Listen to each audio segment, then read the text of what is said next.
Woke up in the morning, check the charts like it's a habit. Bitcoin hitting numbers got me feeling like a magnet. Ethereum's on fire, gas fees through the roof. DeFi got me yielded, I'm stacking up the proof. Crypto bulls, we rising up, never gonna fall. Crypto bulls, stacking up, answering the call. Hello everyone, welcome to crypto bulls. मैं हूँ Rishi Srivastava and market आज red में है, down trend में है। उसके क्या reasons है, क्यों मार्केट ऐसे वॉलेटाइल बिहेव कर रहा है, हम सब के बारे में आज जान लेते हैं।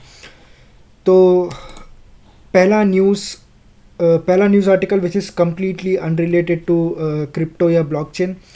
Shots fired, the AI browsers war have begin.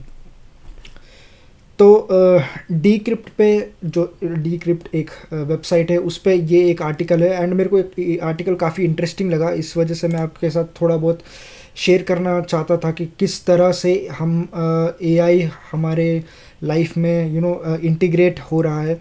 आज हम लोग ज़्यादातर लोग क्रोम, फायरफॉक्स या माइक्रोसॉफ्ट एज या ब्रेव ब्राउज़र्स, ऐसे कुछ ब्राउज़र्स यूज़ करते हैं, लेकिन अभी एआई ब्राउज़र्स भी आने वाले हैं। उनका ऑलरेडी आ चुके हैं मार्केट में। काफ़ी सारे ब्राउज़र्स हैं, जिस तरह से अपना ओपेरा का एक ब्राउज़र है, द ब्राउज़र्स कंपनी उनका खुद का है। वो सब मतलब एआई के साथ ऑलरेडी इंटीग्रेटेड होके आते हैं। तो आपको मान के चलिए, अगर आपको मल्टीपल टैब्स आपने खोल रखा है एंड आप चाहते हैं कि ये टैब पे क्या हो रहा है मुझे वो बताए इन समराइज़ करके बताए, तो वो कर सकता है। नहीं, आप चाहते हैं कि मेरे को ये एक्टिविटी परफॉर्म करना है, मेरे को रेस्पेक्टिव टैब्स खोल के मेरे को दे, तो वो भी कर सकता है। नहीं, अगर आप चाहते हैं कि आप एक वेब पेज डिज़ाइन करें, तो वो भी आप इन ब्राउज़र्स के थ्रू कर सकते हैं। तो एआई देख सकते हैं आप, एआई कितना ग्रो हो रहा है। 2022 जब से वो चैट जीपीटी लॉन्च हुआ था, तब से अभी तक एआई कितना ग्रो हो चुका है, कितना हमारे लाइफ के साथ इंटीग्रेट कर चुका है। एआई हमारे लिए कितना यूज़फुल भी प्रूव हो रहा है। यहाँ पे ब्राउज़र्स कंपनी है, यहाँ पे ओपेरा है, यहाँ पे परप्लेक्सिटी एआई है, जो कि एक काइंड ऑफ ब्राउज़र जैसे ही काम करता है। एंड परप्लेक्सिटी एआई काफ़ी पॉपुलर भी है फॉर रिसर्च एंड ऑल। तो ये काफ़ी सारे यूज़फुल फीचर्स के साथ आते हैं ये ब्राउज़र्स। तो अगर आपको आपके पास असिस्टेंट भी होगा, आप चाहते हैं कि एक पीडीएफ खुला हुआ है, आपको वो पीडीएफ डाउनलोड करके जाके चैट जीपीटी पर डालने की ज़रूरत ना हो। आपको ब्राउज़र में ही ये एक एआई असिस्टेंट इंटीग्रेट होगा, जहाँ पे आप सीधा उससे प्रॉम्प्ट करके पूछ सकते हैं कि ये भाई ये पीडीएफ को मुझे समराइज़ करके बता। एंड अगर मतलब जो भी आपको उसके साथ पीडीएफ के साथ बात करना है, वो सब आप प्रॉम्प्ट के थ्रू या उस एआई असिस्टेंट के थ्रू कर सकते हैं। तो एआई ब्राउज़र वॉर्स भी शुरू हो चुका है। ऑल्दो ये काफ़ी छोटा है, ये जो इनका मार्केट शेयर है वो काफ़ी छोटा है, क्योंकि सबसे बड़ा मार्केट शेयर तो गूगल का क्रोम मैनेज करता है। तो जिस तरह से धीरे धीरे बड़ा होगा, तो हम देख सकते हैं। आई थिंक गूगल भी उससे पहले ही अपना खुद का एक एआई ब्राउज़र निकाल ही देगा। हमने ब्रेव को देखा, ब्रेव में भी ऑलरेडी एक एआई असिस्टेंट होता है। ब्रेव भी काफ़ी कुछ टास्क है जो कि वो अभी कर सकता है, ब्रेव ब्राउज़र। बट क्या ये एआई ब्राउज़र्स जो कन्वेंशनल ब्राउज़र्स है उनसे कितना अलग है? ये अगर आप में से किसी ने यूज़ किया है तो प्लीज़ कमेंट में बताइए कि कौन सा ब्राउज़र आपको पसंद आया या कौन से फीचर्स आपको पर्सनली पसंद आए। Next article, Nasdaq up on Nvidia earnings, Dow Jones decline on tariff uncertainty. तो शॉर्ट में बताऊँ तो इन्वीडिया के रिजल्ट्स कल आए, कल शाम के टाइम पे, यानी यूएस के मॉर्निंग टाइम पे। तो इन्वीडिया के रिजल्ट्स जितना एक्सपेक्टेशंस था उससे काफ़ी अच्छा आए हैं। तो ये एक काफ़ी पॉजिटिव बात था मार्केट के लिए एंड मार्केट ने उसी तरह से रिएक्ट भी किया। हम नैस्डैक को हमने काफ़ी अच्छा भागता हुआ देखे।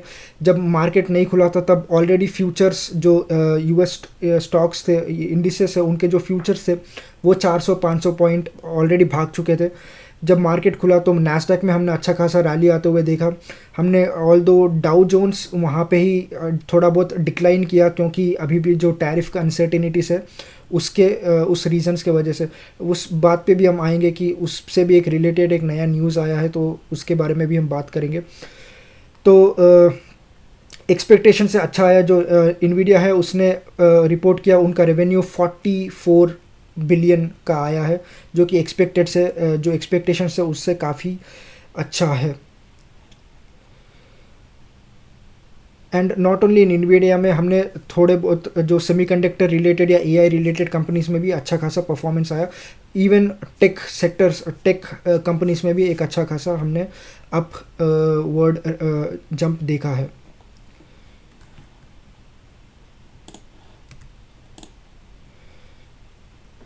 अगला article, Elon Musk denies Telegram deal after Durov announces 300 million x AI integration. तो हुआ ये था कि जो पावेल डुरोव है, जो अपना टेलीग्राम के को-फाउंडर है, उन्होंने ये कहा कि वो उन्होंने एक्स एआई या इलॉन मस्क के साथ एक डील साइन किया है $300 मिलियन का। लेकिन तुरंत उसी के कुछ देर बाद ही इलॉन मस्क ने एक्स पे ट्वीट किया कि ऐसा कोई भी डील साइन नहीं हुआ है। उन्होंने इस चीज़ का एकदम क्लैरिफिकेशन दिया। तो उस वजह से मतलब हमने देखा कल टेलीग्राम में एक अच्छा खासा रैली आया था। टेलीग्राम ऑलमोस्ट 23-24% भाग चुका था कल। आज भी टेलीग्राम थोड़ा बहुत ऊपर ही है, लेकिन टेलीग्राम से मेरा मतलब है टॉन, जो टॉन कॉइन है टेलीग्राम का, द ओपन नेटवर्क का कॉइन है, वो उसमें अच्छा खासा रैली आया था कल। वो 20-25% भागा था एंड आज भी थोड़ा बहुत ग्रीन में ही है। तो ये एक इलॉन मस्क की तरफ से क्लैरिफिकेशन आते हुए कि वहाँ पे उनके साथ कोई भी मतलब टेलीग्राम के साथ उन्होंने कोई भी डील साइन नहीं की है। एंड या सो वही चीज़ था। तो इसी चीज़ को लेके जो टेलीग्राम जो टॉन कॉइन था उसमें एक अच्छा खासा रैली आया था कल के दिन, लेकिन जब एक क्लैरिफिकेशन आया तो वापस से थोड़ा बहुत पुल बैक हमने टॉन कॉइन में देखा। अगला news article, Bitcoin's Coinbase premium goes on 20-day streak even as sellers push BTC price lower. तो कॉइनबेस प्रीमियम बेसिकली ये चीज़ है कि जो कॉइनबेस पे बिटकॉइन का प्राइस है वो दूसरे एक्सचेंजेस से कितना ज़्यादा है। अगर वो पॉजिटिव में रहता है तो बिटकॉइन का प्राइस कॉइनबेस पे ज़्यादा है, अगर वो नेगेटिव में है तो बिटकॉइन का price compare to other exchanges low है। तो लेकिन यहाँ पे हुआ क्या है कि जो 20 डेज़ बिटकॉइन कंटिन्यूसली 20 डेज़ का एक स्ट्रीक बिटकॉइन का प्राइस मतलब ऑन कॉइनबेस ज़्यादा था कंपेयर टू अदर एक्सचेंजेस, यानी कॉइनबेस प्रीमियम वो 20 डेज़ के लिए कंटिन्यूसली बाकी एक्सचेंजेस से ज़्यादा था। ये शो करता है कि जो इन्वेस्टर्स है, जो ट्रेडर्स है, वो मतलब एक अच्छा खासा इंटरेस्ट शो करता है इन बिटकॉइन। अभी भी लोग बिटकॉइन परचेस कर रहे हैं, ऑल्दो काफ़ी लोग ऑल टाइम हाई मारने के बाद बिटकॉइन में हमने थोड़ा बहुत सेल ऑफ देखा। वहाँ पे हम देख सकते हैं जो काफ़ी सारे ट्रेडर्स है, काफ़ी सारे इन्वेस्टर्स है, वो एक अपना जो प्रॉफिट्स है वो बुक कर रहे थे। एंड अगेन एक जो 109 का जो एक साइकोलॉजिकल लेवल था वापस से जो उसका प्रीवियस ऑल टाइम हाई था, वहाँ पे लोगों का एक साइकोलॉजिकल लेवल था कि वो एक सपोर्ट था, साइकोलॉजिकल सपोर्ट था। अगर वो टूटता है तो लोग अगेन वापस से थोड़ा बहुत फियर आ जाता है लोगों में, वो लोग फिर से प्रॉफिट बुकिंग शुरू करते थे। लेकिन उसके बावजूद हमने देखा बिटकॉइन अच्छी तरह से उसी रेंज में होल्ड कर रहा है। 107, 109,000 या 110,000 तक भी जाते हुए हमने बिटकॉइन को देखा है। तो वो रेंज में ही बिटकॉइन अभी कंसोलिडेट कर रहा है।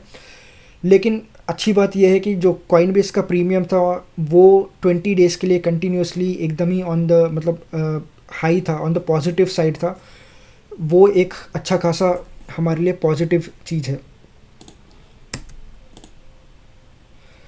एक और रीज़न क्यों टॉन कॉइन कल ऊपर था, उसका एक्चुअली 3 रीजंस थे, 3 इंपॉर्टेंट न्यूज़ थे जो टॉन कॉइन को रिलेटेड। ये दूसरा न्यूज़ है क्यों टॉन कॉइन ऊपर था। Telegram raises 1.7 billion in convertible bond offering. तो टेलीग्राम ने कन्वर्टेबल बॉन्ड ऑफर की एंड काफ़ी बड़े बड़े इंस्टीट्यूशंस जैसे ब्लैक रॉक हो गए एंड अदर एसेट मैनेजर्स, उन्होंने टेलीग्राम के ये बॉन्ड को ख़रीदा एंड उनको एक काइंड ऑफ ऑफ़र दिया गया कि उनको फ्यूचर में अगर टॉन का या टेलीग्राम का IPO आता है तो उनको 20% का प्रीमियम दिया जाएगा। बेसिकली जो ऑफरिंग प्राइस होता है उससे 20% कम पे इन इन एसेट मैनेजर्स को बेचा जाएगा, जो कि जिन्होंने अभी इस बॉन्ड को ख़रीदा है। तो ऑलमोस्ट टेलीग्राम जो था वो 1.5 बिलियन एक्सपेक्ट कर रहा था रेस करने के लिए, क्योंकि उनका जो खर्चे थे पहली बात तो वो, एंड उनका जो पुराना बॉन्ड का डेट था वो 2026 में एक्सपायर होने वाला था, इसीलिए उन्होंने अभी से पैसे रेस करके उसको काइंड ऑफ उस डेट को चुका दिया। तो वो था, एंड अच्छा खासा इन्वेस्टर्स का रिस्पांस, क्योंकि वो लोग 1.5 बिलियन रेस करना चाहते थे लेकिन उल्टा 1.7 बिलियन उन्होंने रेस कर दिया। Bitcoin can reach 200K in 25 after obvious price breakout signal. तो लास्ट वीडियो में भी मैंने बताया था कि काफ़ी बड़े बड़े प्रिडिक्शंस एनालिस्ट लोग दे रहे हैं बिटकॉइन को लेके ये ईयर एंड तक, लेकिन क्या 200,000 ये ईयर एंड तक हो सकता है बिटकॉइन? ऑफ कोर्स पॉसिबिलिटी है, लेकिन शॉर्ट टर्म में मैं बोलूँ तो मुझे पर्सनली लगता है कि बिटकॉइन 125,000 डॉलर्स तक टच करता है, लेकिन उसके आगे क्या बिटकॉइन जाएगा वो मैं अभी उसको लेके काफ़ी स्केप्टिकल हूँ। लेकिन 125 तक शॉर्ट टर्म में मैं बिटकॉइन से एक्सपेक्ट कर रहा हूँ। एंड जो लोग एनालिस्ट लोग का कहना है कि बिटकॉइन 200,000 डॉलर्स तक भी जा सकता है, वो भी क्वाइट पॉसिबल है, क्योंकि जिस तरह से इंस्टीट्यूशंस का पैसा आ रहा है, जिस तरह से ETF में पैसा आ रहा है। मैंने कहीं पढ़ा था कि जो लास्ट वीक या उससे लास्ट वीक ऑलमोस्ट 2.5 से 3 बिलियन डॉलर्स का इन्फ्लोस आया था बिटकॉइन की ETF में। तो बिटकॉइन के ETF में काफ़ी अच्छा पैसा अभी भी आ रहा है, ऐसा नहीं है कि पहले की तरह लोग आउटफ्लोस या कम पैसा आ रहा है, लेकिन बिटकॉइन में अच्छा खासा पैसा आ रहा है, इसलिए हम देख भी रहे हैं बिटकॉइन का प्राइस बढ़ते हुए। लेकिन अगेन क्योंकि बिटकॉइन ऑलमोस्ट 2.3 या 2.4 ट्रिलियन के मार्केट कैप पे बैठा है, तो उसको हिलाने के लिए, उसको बढ़ाने के लिए काफ़ी सारा पैसा लगेगा। लेकिन यहाँ पे जो प्रेडिक्शन है वो एक टेक्निकल चार्ट को लेके प्रेडिक्शन है, टेक्निकल एनालिसिस को लेके प्रेडिक्शन है कि बिटकॉइन अगर अच्छा मतलब एक पैटर्न बनता हुआ दिख रहा है बिटकॉइन में कि वो एक ब्रेकआउट का सिग्नल शो कर रहा है। एंड ऐसा ही कुछ सिमिलर पैटर्न उसने 2020 एंड 2016 के बुल रैली से पहले भी उसने यही ब्रेकआउट से पहले ऐसा कुछ पैटर्न शो किया था। बट एनालिस्ट लोग तो ये काफ़ी कहते ही रहते हैं कि ऐसा पैटर्न शो कर रहा है, वैसा पैटर्न शो कर रहा है, लेकिन हमने देखा है कि हर बार ऐसा होता नहीं है। ये अगला news which is I don't know positive या नेगेटिव, हमारे लिए वो देखना है। लेकिन Elon Musk leaves DOGE as job was uphill battle. तो हमारे इलॉन मस्क साहब उन्होंने DOGE department of government efficiency वो छोड़ रहे हैं। क्यों ऐसा क्यों कर रहे हैं, उसका रीज़न तो उन्होंने ये दिया है कि जो वो एक kind of special government employee थे, तो इस वजह से वो 130 डेज़ ही काम कर सकते थे, एट मैक्स 130 डेज़ ही काम कर सकते थे। एंड उनका जो टेन्योर था वो मई 30 को यानी कल के दिन ख़त्म होने वाला था, इसलिए वो छोड़ के चले जाएंगे। तो अब ये कितना तक सही है, क्या ये सही है क्या गलत है, क्योंकि हमने देखा है ट्रंप एंड इलॉन मस्क के बीच में काफ़ी कॉन्फ्लिक्ट्स कुछ साल पहले हम देखते हैं, तो वो दोनों एक दूसरे के सामने भी नहीं आते थे। एंड इलेक्शन के टाइम पे वो दोनों ने एकदम भाईचारा दिखाया, ब्रदरहुड दिखाया, लेकिन उसके बाद हमने इलॉन मस्क को डोज का हेड बनते हुए देखा। फिर आज देख रहे हैं वो डोज के साथ वापस नहीं है, क्योंकि ऑफ कोर्स वो भी हो सकते हैं नाराज़ हो ट्रंप के साथ, क्योंकि ट्रंप ने टैरिफ वॉर जो छेड़ा है यूएस में, वो एक रीज़न हो सकता है। लेकिन उनका कहना तो ये है कि वो उनका टेन्योर ख़त्म हो रहा है, इसलिए वो छोड़ के जा रहे हैं।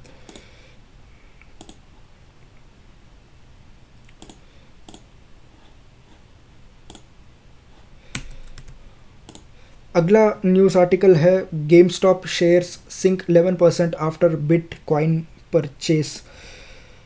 तो इसके इसके बारे में बात कर लेते हैं। गेम स्टॉप बेसिकली गेम्स बेचता है, गेम्स के डिवाइसेस बेचता है।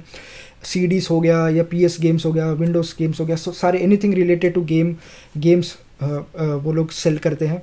एंड हमने लास्ट टाइम भी देखा था जब गेम स्टॉप ने ये न्यूज़ अनाउंस किया था कि वो बिटकॉइन में इन्वेस्ट करने वाले हैं, तभी भी जो गेम स्टॉप का प्राइस था वो शेयर का प्राइस वो काफ़ी बुरी तरह से गिरा था। उसका रीज़न ये था कि क्योंकि गेम स्टॉप एक एक कंपनी है, उनका एक बिज़नेस है, एंड वो उनका बिज़नेस मॉडल ये नहीं है कि वो जाके बिटकॉइन में एक रिस्कियर एसेट में पैसे लगाए। उनका मेन बिज़नेस है कि वो अपना जो गेम्स है वो सेल करे, ज़्यादा से ज़्यादा लोगों को सेल करे, एंड उनका जो बिज़नेस है वो एक्सपैंड करे। लेकिन हमने पिछले कुछ सालों से देखा है कि काफ़ी जो उनके स्टोर्स है वो क्लोज हो जा रहे हैं, जो गेम स्टॉप का बिज़नेस है वो अच्छे से नहीं चल रहा है।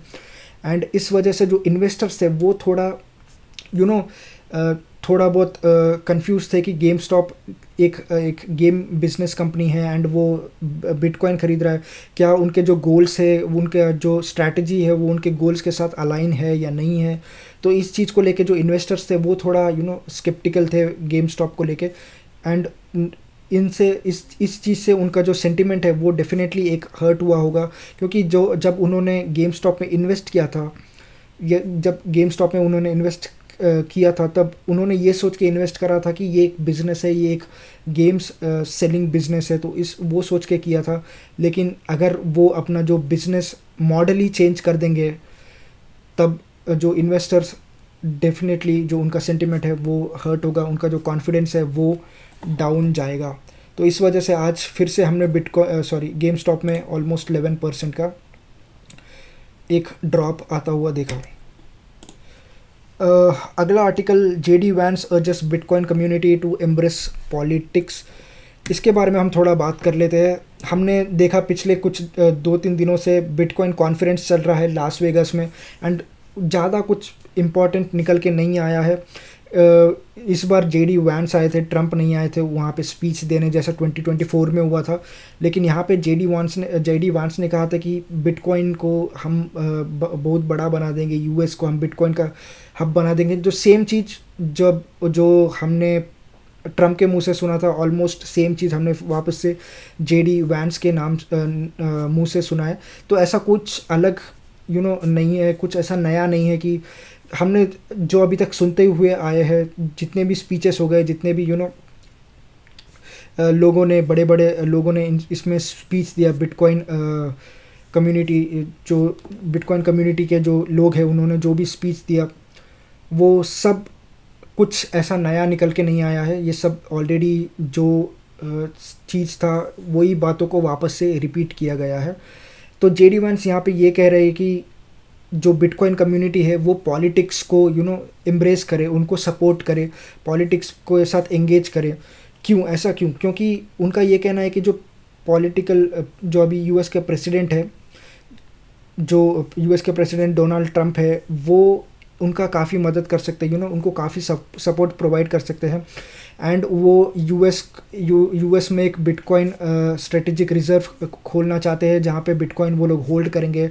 उन्होंने ये भी कहा, जेडी वैंस ने ये भी कहा कि हम देख सकते हैं यूएस जिस तरह से प्रो क्रिप्टो स्टांस ले रहा है, वहीं पे अदर कंट्रीज या चाइना मेजरली वो एकदम ही क्रिप्टो पे बैन लगा दिया। तो उन्होंने ऐसे दलीलें रखी। लेकिन सोचने वाली बात है, ये सेम बातें वापस से रिपीट हो रहे हैं, ऐसा कुछ नया निकल के नहीं आया है। इतना तो मैं आपको शॉर्ट में बता देता हूँ। एंड हाँ, तो उन्होंने ये कहा है कि जो पॉलिटिकल डिसीजंस है वो काफ़ी इम्पॉर्टेंट होंगे बिटकॉइन का फ्यूचर को लेके। जो भी रेगुलेशंस होंगे, जो भी रूल्स एंड रेगुलेशंस बनेंगे, जो भी लॉस पास किए जाएंगे, वो सब एक पॉलिटिकल डिसीजन होगा। तो इस वजह से जो उन्होंने रिक्वेस्ट किया कि जो बिटकॉइन कम्युनिटी है कि वो जो पॉलिटिक्स है उसको एम्ब्रेस किया जाए, उनके साथ एंगेज किया जाए, उनको सपोर्ट किया जाए।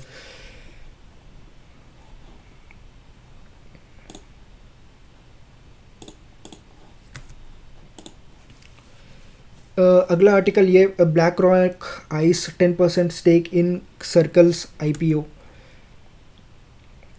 तो सर्कल आप सबको कंपनी नहीं पता हो तो मैं बता देता हूँ। सर्कल जो USDC स्टेबल कॉइन है, उसके पीछे जो कंपनी है वो सर्कल है। आपको अगर थोड़ा कन्फ्यूजन है तो मैं आपको ये भी बता देता हूँ स्टेबल कॉइन कैसे काम करता है। मान के चलिए सर्कल एक कंपनी है एंड वो चाहती है कि वो USDC लोगों को प्रोवाइड करे, एंड स्टेबल कॉइन डॉलर के ऊपर हेज्ड होता है, राइट। आपको ये बात पता ही होगा, स्टेबल कॉइन का जो वैल्यू है वो डॉलर से हेज हुआ होता है, तो ये डॉलर से लिंक हुआ होता है। तब जब जितना भी जो US का जो ट्रेजरी या US का जो बॉन्ड्स, US का जो डेट सर्कल खुद खरीदता है, उसको स्टेबल कॉइन के जैसे बना के वो लोग मार्केट में लॉन्च करते हैं बेसिकली। तो वही स्टेबल कॉइन हम खरीदते हैं। तो अगर मान के चलिए अगर सर्कल का मार्केट कैप 300 मिलियन है, तो इसका ये मतलब है, या USDC पे आप देख सकते हैं, USDC पे आप देख सकते हैं मार्केट कैप तो दिखाता होगा 300 या 600 मिलियन जितना भी है।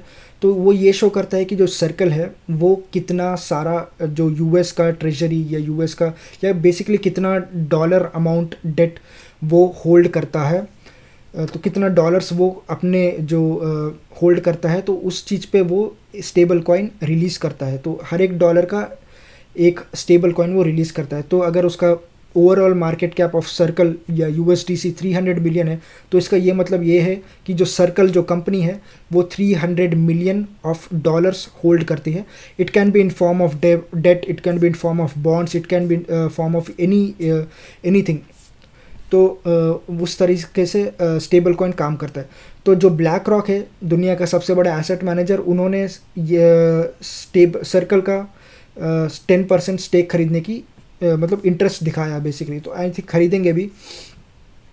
तो इस चीज़ से मैंने कहीं पढ़ा था कि एक फ़नी कमेंट पढ़ा था मैंने, ब्लैक रॉक किस चीज़ का 10% नहीं ओन करता। ये ऑलमोस्ट हर चीज़ का ब्लैक रॉक 10% एटलीस्ट 10% ओन तो करता ही है।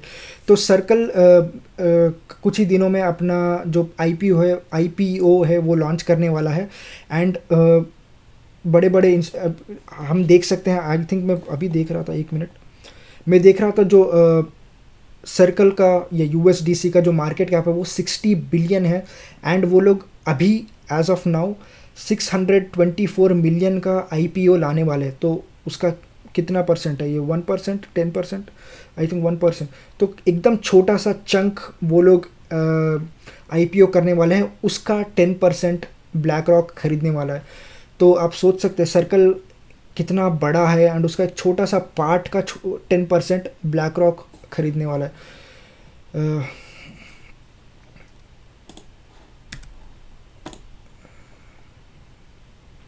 Bitcoin sags below 108K as rate cuts bets evaporate before Fed minutes। तो फेड मिनट्स, कल फेड के मिनट्स भी आने वाले थे एंड उसमें ज़्यादा कुछ निकल के तो नहीं आया, लेकिन अभी उनका यही कहना है कि अभी हम जो ट्रेड वॉर है उसको, उस वजह से ये जो मैक्रो इकोनॉमिक कंसर्न है उस वजह से हम रेट कट नहीं कर रहे हैं।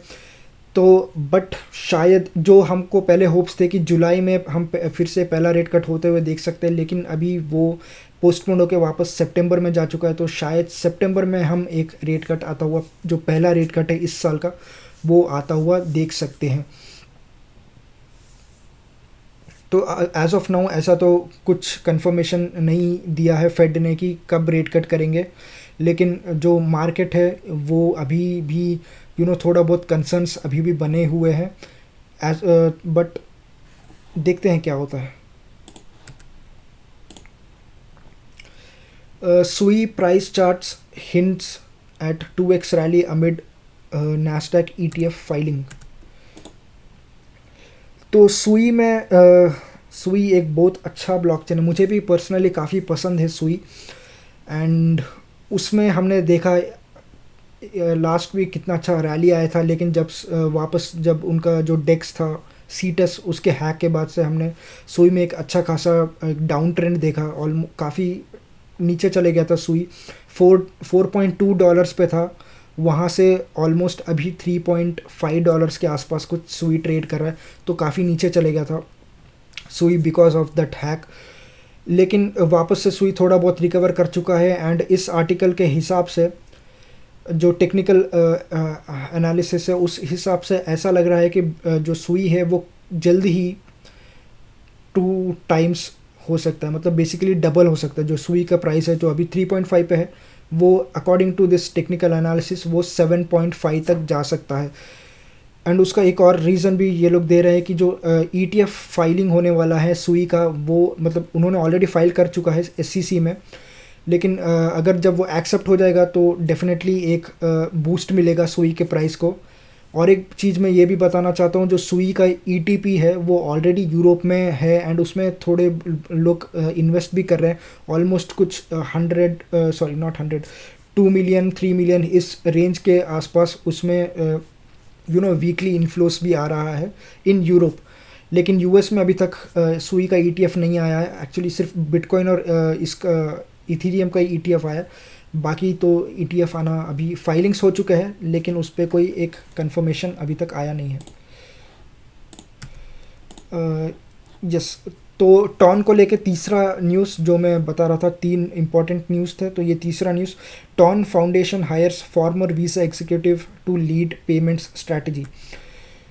तो टॉन हमको पता है, टॉन टेलीग्राम के साथ इंटीग्रेटेड हुआ है, एकदम स्ट्रांगली इंटीग्रेटेड है। एंड टेलीग्राम टॉन को एक बहुत बड़ा यूज़र बेस प्रोवाइड करता है। ऑलमोस्ट 1 बिलियन लोग टेलीग्राम यूज़ करते हैं, मोर देन 1 बिलियन। तो अगर टॉन पता है कि एक पेमेंट्स फैसिलिटी भी बनना चाहता है, पेमेंट्स अलाउ करना चाहता है ऑन टेलीग्राम, तो अगर तो इस वजह से उन्होंने फॉर्मर वीज़ा एग्जीक्यूटिव को ऐड किया है कि वो पेमेंट्स स्ट्रैटेजी को लीड करे। एंड शायद फ्यूचर में हम टेलीग्राम पे हम पेमेंट्स भी होता हुआ देखें, तो वो एक काफ़ी इंटरेस्टिंग होगा। एंड टेलीग्राम के जो यूज़र बेस है उसको एक अच्छा खासा बूस्ट भी मिलेगा।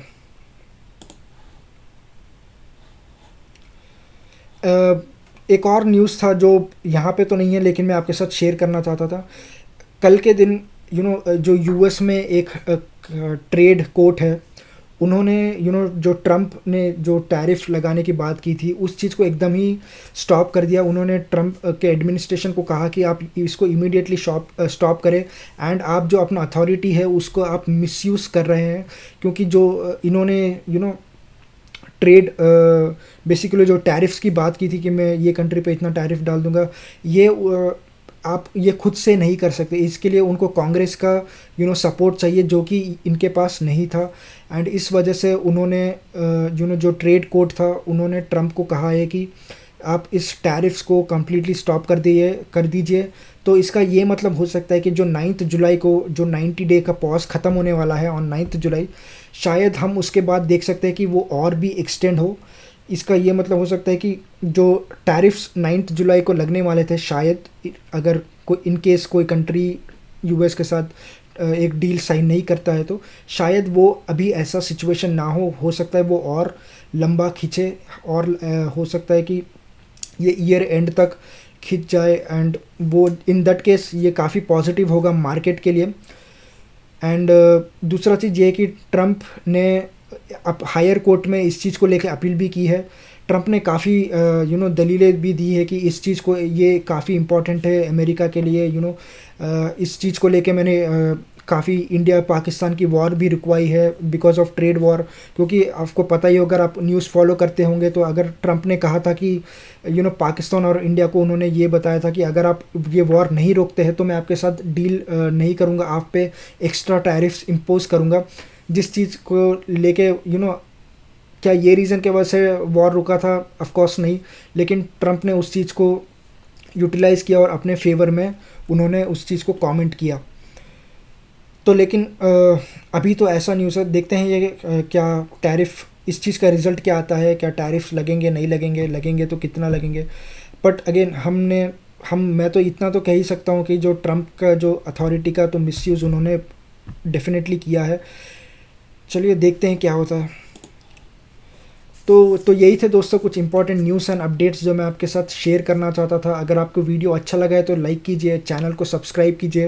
एंड अगर आपको कोई भी जानकारी जानना है क्रिप्टो ब्लॉकचेन को लेके, तो प्लीज़ कमेंट कीजिए ताकि मैं आपको उस चीज़ पे एक वीडियो बना के आपको नॉलेज प्रोवाइड कर सकूँ। And thank you for watching, until next time, bye.